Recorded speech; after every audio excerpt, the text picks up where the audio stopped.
Alright guys, day 2 of this work. First I got a haircut finally. It's been like 2 or 3 months since I got a haircut last, and I finally got one. That's really exciting.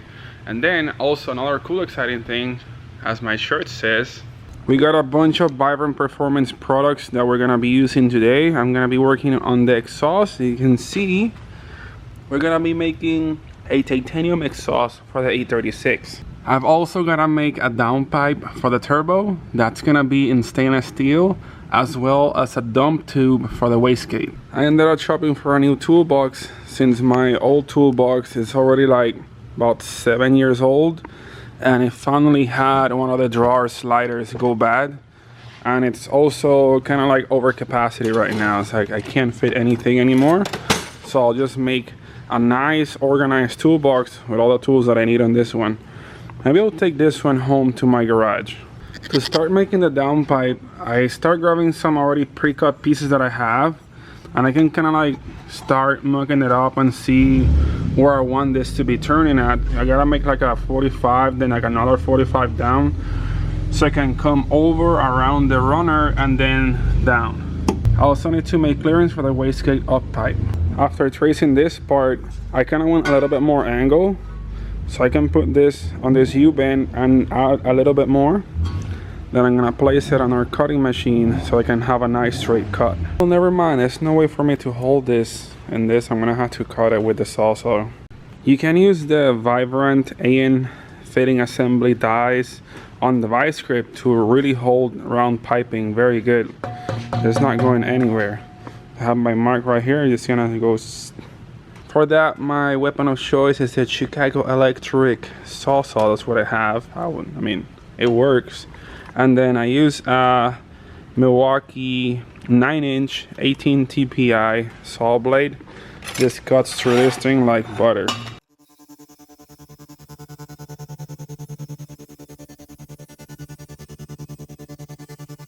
Now we get to use a fancy machine.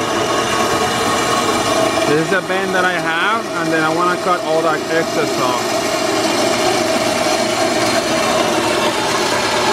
After a few cuts, I got 1, 2, 3 pieces so far. Then now I'm gonna raise the car and trim it to the right length. While I'm cutting the pipe, I went ahead and fabricated a 90-degree or almost 90-degree titanium elbow for the cat back or downpipe back. And then I also have a 3-inch to 3.5 transition in titanium, and then the stainless steel V-band that's gonna go on the downpipe. I have all these pipe cuts here, but I also have the downpipe cut to the right length. Once I put this on here like this, then my downpipe is literally set up to have a straight piece of tube all the way back. When welding stainless steel or titanium, make sure to back purge your welds. I taped off this one end since it's already cold, and now I'm gonna weld the bottom V-band, and then I have this nice piece that I made in titanium with a purge plug on it. I just fill the entire pipe with argon.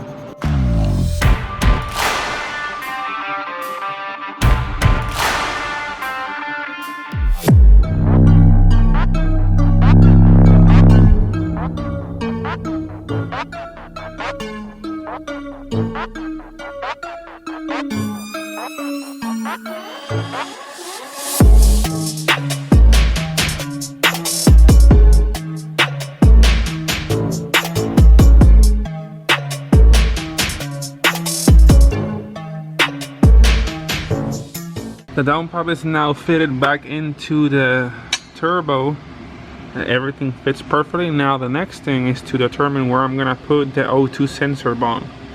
I kind of would like it over here because it's nicer, but then I'll get like too much straight flow into that, like from the bottom it's gonna hit there, so I kind of want to put it a little bit lower after the bend. I think around here will probably be the best. Turn this guy up again, and then we're purging all the air out of the tube, and we're filling it up with argon. And I'm gonna be using this really nice heatsink O2 sensor bong. That reminds me, I gotta plug this because if not, all my argon is gonna come out of this. And this is how you properly weld one of these. For the wastegate, I'm gonna end up using one of these cast stainless steel elbows. This is a 1.5 inch inner diameter elbow, and it fits perfectly on this. Then I'm going to do the rest of the piping in 2 inches so it's a louder wastegate sound. I've been messing with the wastegate pipe for a lot, and it's time to cut a good old hole into the hood. So I already marked where I want this wastegate to come out of, right here. I had my old wastegate over here, but it was of course in the front. Now since this wastegate's on the back, I'm gonna have to do another hole over here. Maybe I'll do a little aluminum plate for it as well.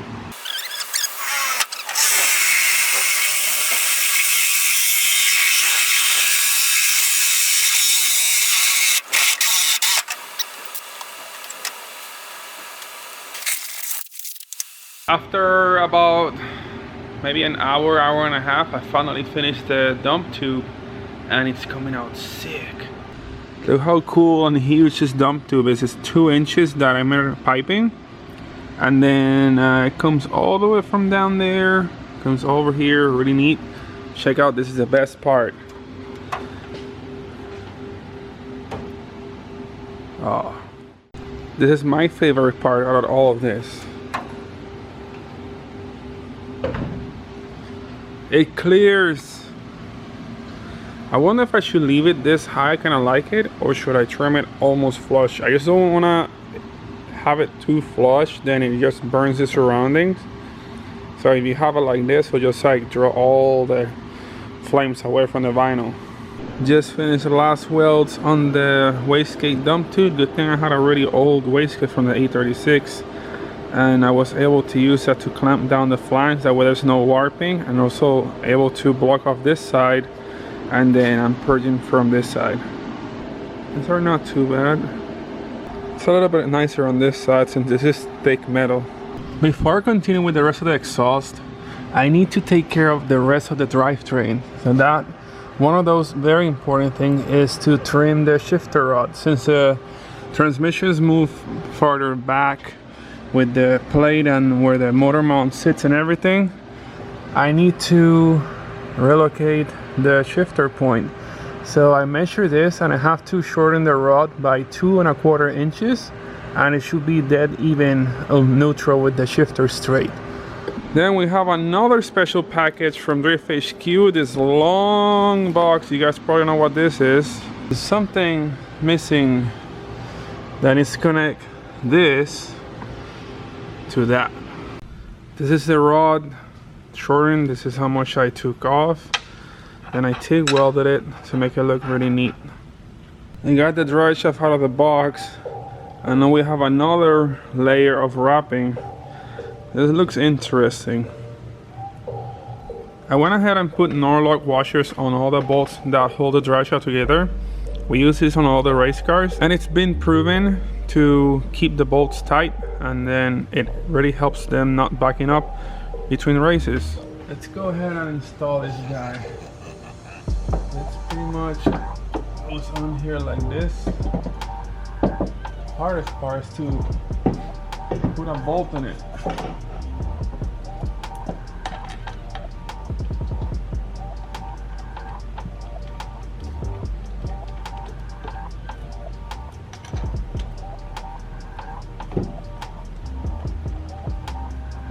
After we got the front end, now we can just easily lift up and slide the back into place. Slide bolt through, maybe another. That way helps keep it in place. I ended up using Allen bolts on these, that way they recess pretty good on the slot machine onto the yoke. Guys, I think that's gonna be the end for today's video. It's already midnight and I'm super tired. I wanna come back tomorrow and get a full works day again. Tomorrow I got a really big surprise about a really important game changer company that joined this build, along with the fabrication of the 3.5 inch titanium exhaust for this car. If you guys are super excited about this build, please smash that like button, hit the notification button, and subscribe to my channel for more awesome content. I'll see you guys next time.